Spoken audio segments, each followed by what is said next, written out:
Hi, everyone. My name is Mary Lurson, and I'm the Executive Director of the NAMM Foundation, and welcome to Talking Up Music Education.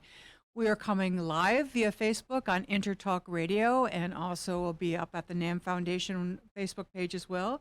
And we're here broadcasting live from the NAMM show here in Anaheim, California. So welcome. It's so lovely to have you join us. And please let the world know that we're broadcasting and we're spreading the news about music education. And I'm here with some really wonderful performers from the group Masumi. And I'll let you go around and introduce yourselves if you'd be so kind.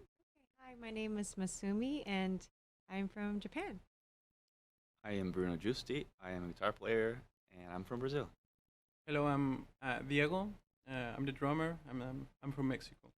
So we have this wonderful ensemble. Actually, I must tell you that they just performed for us at the kickoff of our Gen Next program, which is our college, university, music major and music faculty program. And this is your second time with us. The first time you were with us when you opened for Moby. Yeah. How many people get to say that? Yeah, Moby we're really for proud Moby? of that. Yeah, that's it was huge.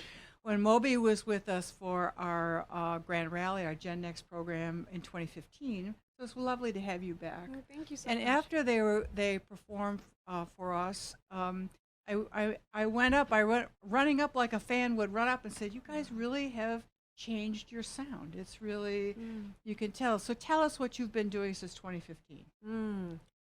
So Let's start with a little bit of an update on the career, and then we'll go way back to talk about some of your origin story. But Yeah. So 2015, after we opened up for Moby, we went on a tour to Tokyo, Japan, and we were there for about a month. And we visited a lot of venues. That was actually the first time for me to play in Japan, and seeing so many people respond to my music. It's in English, and that was really amazing. And we got to connect with a lot of people. Musicians like Nathan E supported us for our EP release, and we came back to LA and we did some shows, and we all have our own projects going on as well, individual different projects. So we've been being busy with that, and also for me to continue to write new material because, music change and my taste has been evolving as a songwriter, and yeah, we've been doing that, writing new material. so you would classify yourself as singer-songwriter. Yeah, singer-songwriter. That's what drives the vision and the ideas Yes, of it for all. me, yeah. Yeah. How about you, Bruno? Well- since we were together in 2015. Involved with Masumi, several other projects. I love music in all sorts of every path that music can take people. I'm really involved with. I love like marketing and the business part of music. I truly believe that musicians in general should develop the have the business part of music a little bit more as a part of their careers of their journeys, because it's it's we're our own companies. We wake up early in the morning to practice, and I do think, and that's the stuff that I do apart from playing guitar, is coaching musicians, with marketing and business. And now more than ever.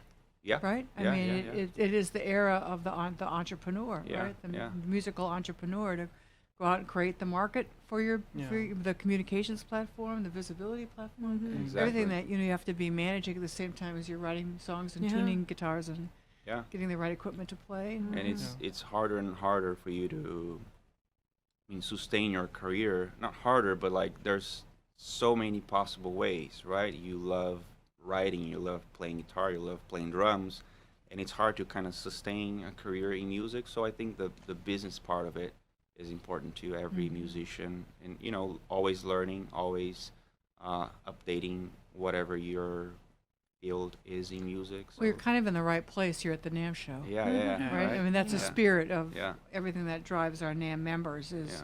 is to kind of go out and make it, right? Mhm. Whether it's a product or it's a combination of tour management, event management, all these things kind of we are living together now here at the NAMM show. I have a question about live audiences versus everything that you're doing, but let's first, Diego, tell us. I mean, I love playing live. Always love playing with different people, like meeting new people. I'm always trying to learn as much as I can from everybody. So after, I think that they forgot that, after we came from Japan, we record an EP of like Tokyo some of tour. the songs that we were playing uh, in Tokyo. So that was really nice. We produced, we arranged all the songs, and I think we wrote like one song together, Yeah, kind we of. I co-wrote. mean, yeah. So that was really nice. You can find that EP on Spotify, Tokyo iTunes, Tour EP. or whatever, yeah. Mm-hmm. And I'm just like also like involved in with other people playing. Actually, yeah, I'm just like trying to Everywhere. play with everybody. So Right. Mm-hmm. And It's you're able cool. to sustain a life, right? All Yeah, of you are yeah. holding it together, Mhm. right? And it's working. I mean, I Yeah. think lot of things that still parents who see their young children, younger children as they grow into young adults, they see them choose these artistic paths and they really kind of worry, Yeah. right? Mhm. How is this ever going to be sustainable, Yeah. Mhm. right? Yeah. And would you say you didn't instantly know how, but it has become sustainable, right? Yeah, yeah. You find your way always. Right. And it's I think it's like any other business. Like these days, I don't know, everybody has their own phones. They take their own pictures, they film their events. They're not hiring photographers all the time. So photographers had to reinvent their their business, and the same happens with us, right? Mhm. Like it's Yeah. always like a constant change. And Yeah, I think you have to wear many hats, Yeah, in order true. to make it work. And I do, besides music, I started doing a little bit of acting, and it feels like a completely different thing, but as an art, it's the same thing, and you have to wear many different hats to be able to sustain yourself, I think. And I think it's the willingness to embrace that whole Mhm. picture, right? Right. As opposed to, no, I was trained this way and this is what Right. I have to do and that the world isn't fitting to my, as opposed now, I think that there's an acceptance. Think Yeah. of our digital generations that are coming up through. There's an acceptance that this is the Yeah. platform, there are platforms Mhm. onto which I have to, Mm-hmm. I can find myself. But the thing that still is precious in all of that is the uniqueness of what you have to offer. exactly. Your unique voice, your songwriter, your unique interpretation, and how well you do it. Yeah. You know, there's something about rigor and quality that sort of just, you can be on social media or not, and somehow you're going to get recognized Yeah, because yeah. you're just really good at it, right? Mm-hmm. Yeah. But I think nowadays you kind of like have to play the game that you have to be on social media. You have to like learn how to, I don't know, record yourself. I don't know. You just have to learn how to do all those things to kind of be in the game. Of Yeah, in the game of Right. life, Yeah. quote unquote. Right? You know, I love how many times just in a few minutes here you've used the word learn. Right? Mhm. I mean, I think technology forces us at every age to we just Yeah. got to keep reaching for something. right? Exactly. Mhm. Yeah. With all right, so live audiences. We played for a live audience this morning. It wasn't a huge audience, but it was enthusiastic and Mhm. Yeah. appreciative, Mhm. and it Yeah. was. And then you're playing in just in a few hours. You're playing again over in Mhm. one of our live. Why is that? Going and being fed by a live audience. Why is that still? Mm. You know, the touring and the Mm. gigs, and why is that just the needed? Mhm. Right? What does it feed in you? What do you- Mm. I think for me, music has always been like kind of having a conversation, with somebody, or maybe it's with myself, but it's always this intimate thing. So for me, when I'm singing in front of people, I don't think of it like a big room with people in it. I feel connected with these people that's there, and I feel like I'm having a conversation with them. Whether or not they're, sometimes they might be looking down or looking somewhere else, but I still feel that music connects me to this stranger. All of a sudden they don't feel like a stranger to me. They feel like my friends, and I think that's the power of live performance. You can't get that by just turning on your radio and listening to music. It's like this energy that we create. And do you share. feel? I want to hear from Bruno and Diego too. But do you feel that people are craving more live music? Is the live music scene? Are you having more opportunity in the live music venues, and are there more live music venues? I feel like there are a lot of live music. It's true too that a lot of our favorite live music venues has shut down as well. So I think it's difficult to, sometimes sustain the venue, but I think there's always needs for live music. I think. What do you guys Yeah, I think? think that there will always be demand. It's just like I think the era, the music era we're living in right now is just like it's shifting. So there's some still like some things is still like in the blind spot, but I think that there's a lot of demand for live music, and people who are not working in music, they want to go out. They want to go out to have Yeah. whatever, dinner, lunch, or whatever. And when there's music or live music happening, you can tell that they get into in the place in a certain way, and then they leave better, because of the frequency of the music, whatever the connection that happens between the music and the audience. That's something that How about you, it'll always Diego? What do you exist. think I about think live there's music? You two are from Latin countries, so we kind of go. We can't do anything unless you have live music, right? You have to have a live. true. I think that there's like a special magic when you play live that you can't get like from something else. Just something for me, something really special when I get there and I start playing. It's just for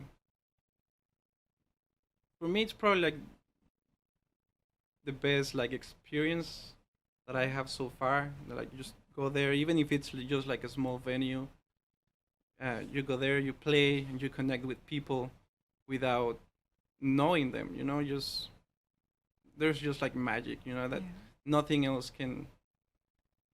You can't get that from something else, like from somebody else. We have Yeah. access to so much music now. I mean, you think about it, right? Yeah. I mean, I discovered Spotify not long ago on an iPad and connected to a nice Bose Wi-Fi speaker, and what you can, what you can experience is just profound to me. Old record collections and old broadcasts, and then every now and then I go out to a live performance, and there's just no substitute for it. It's like looking at the ocean or a picture of the ocean or standing by the ocean. Yeah, Exactly. definitely. Like that. So everyone listening today, go out and hear live music. Yeah, Yes, go for Right? it. Right. Support our artists, our Yeah. living Music, artists yeah. who are out filling our worlds with reproduced music, but live music. Right? It's really. So quick a review of your origin story. You say that you didn't have a formal music education coming yeah. from Japan. Was there music in your childhood though? I It's mean, such a rich music education country. you're right. Yeah. Yeah. Well, I think every young kids play piano. I feel like, and when I was young, Not necessarily. Not but necessarily, I in guess Japan, not. I would say probably a lot yes. of kids, yeah. And so I played piano, but my teacher was very, very extremely strict. So that didn't leave a great memory for me. So I'd never really played piano for enjoyment. I just did it because it was my homework. I had to do it. And then I played at a Japanese drums group for 10 years, and we toured in France, and that was something that I loved doing. But that was it really. I never went to school for any music. I taught myself how to play guitar, like a lot of people do. And then I came to Los Angeles. It was after Japan got hit by this huge tsunami and earthquake, and at the time I was trapped in an underground bar, and I couldn't escape the bar. And when I did escape, it was like a world-ending kind of view. Everybody's screaming and Big glasses are trauma. shattering. Yeah. Yeah, tremendous. Yeah, trauma. and when people say like when things like that happen, you just kind of you get this clarity. I know there's a word for that. I can't think of the word right now, Maybe but it's just clarity. yeah, it was just Right. I at the moment I just knew that I didn't want to. epiphany. Epiphany, Yes. exactly. Yeah, I wanted to do music, and that was it. 2 months later, I stopped going to the university I was going, and I came to Los Angeles and went to Los Angeles College of Music. And that's in the category of risk, Yeah, right? yeah. I mean, you were in a high-risk situation and you turned it into another version of a risk. Right, yeah. How about you, Bruno? Well, I Growing up in Brazil. born and raised in yeah. São Paulo, Brazil, a very tough city. I never had access to music education as a child. I remember my first contact with, when I really stopped and paid attention to music was in fourth grade. A friend of mine gave me a CD, this metal band, and I brought it home and I put it on the CD player. And I remember my parents and my brother was like, "Oh, what is that? That's not good music." But that's what started. And I saw the cover of the CD, the guitar player holding the guitar, and I was like, I want to do that. So, when I was like 15, 13 to 15, I started like taking private lessons. But the situation wasn't the most favorable. So, got a job, went to the university to study marketing, got a job in the marketing field, and doing that for 10 years. Then, after a certain amount of time, I started, like, getting depressed because music was always there, but never really 100% present. Then, to the day I decided to quit everything. You had your epiphany. Yes. Right. Yeah. I actually met a Brazilian drummer who teaches at the school we went to in front of the American Embassy in Sao Paulo. Randomly, we started chatting, and I was like, if this guy is there making it, I can, try and do the same thing. Mm-hmm. And then I sold everything, came here, met these guys at LACM, Mm-hmm. and here I am. Yeah. Yeah, and that theme of learning just came back again. You yeah. met on a campus, right? Yeah. Mm-hmm. Where you were all pursuing kind of the next version of yourself. Yeah, Mhm. and that I think is irreplaceable. Like, to make real connections in music, I think you either have to go to, it's a place where there's a lot of musicians, a lot of art happening 24/7, and if it's not in an environment like that, I think it's harder to kind of, Yeah.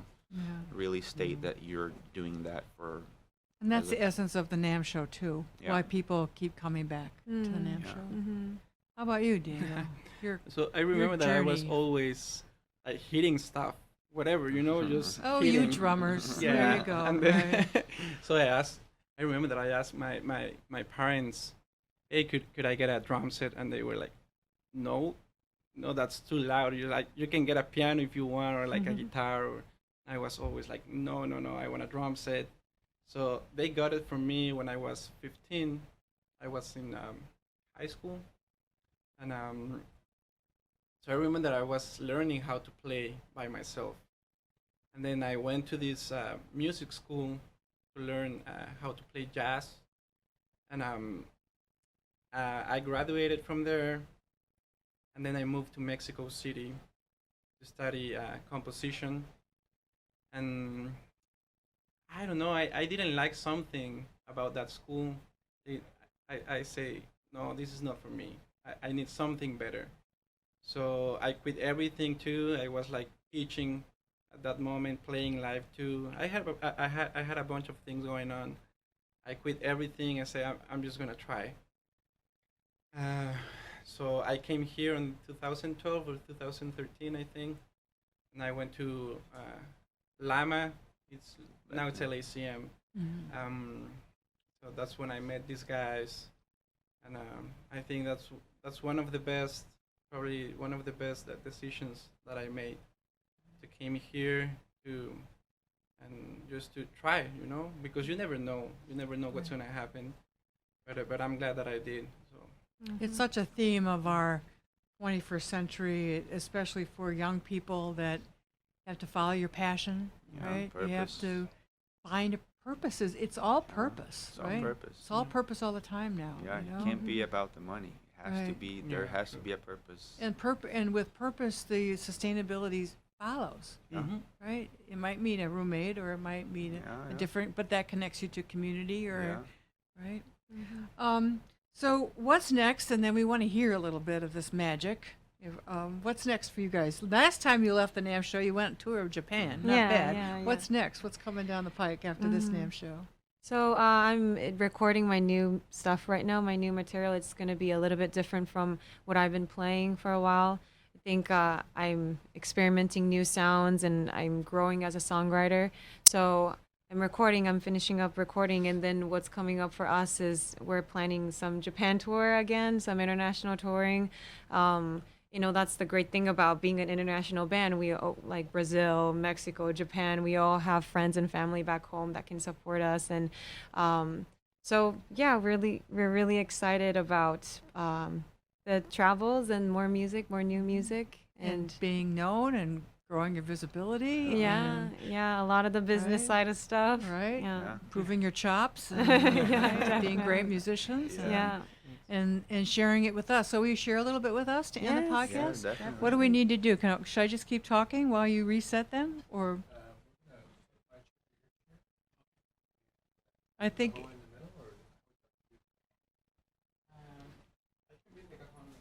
so we're resetting here. Just a moment to have a little bit of a musical finish to our podcast. Musicians are moving a few instruments together, getting some directions from our podcast. This is part of Talking at Music Education when we have musicians that will go unplugged with us as part of our podcast. We really, really love it. So, again, we're broadcasting here live from the NAMM show. This is Talking at Music Education. Stand by.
Right, so this song is called Cold Lips.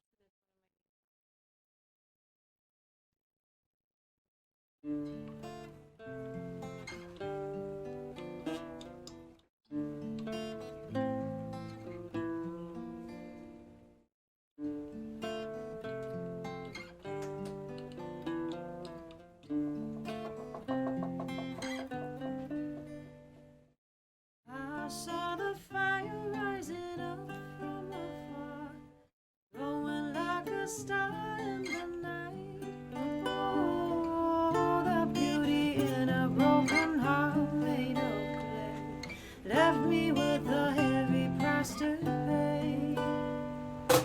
He was like a dream with trouble in his eyes, told me all the tales I never heard. Oh, I drank it all like a thirsty child. Taste the last drip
much like a dream with trouble in his eyes.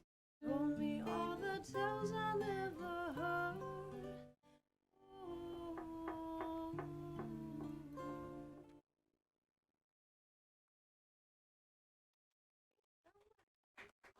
Thank you.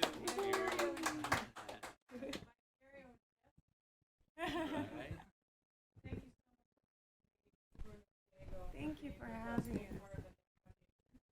Here at the NAMM show, and to all of you watching and participating with us from the NAMM show, this is Talking Up Music Education. Thanks for being with us. We're a podcast from the NAMM Foundation.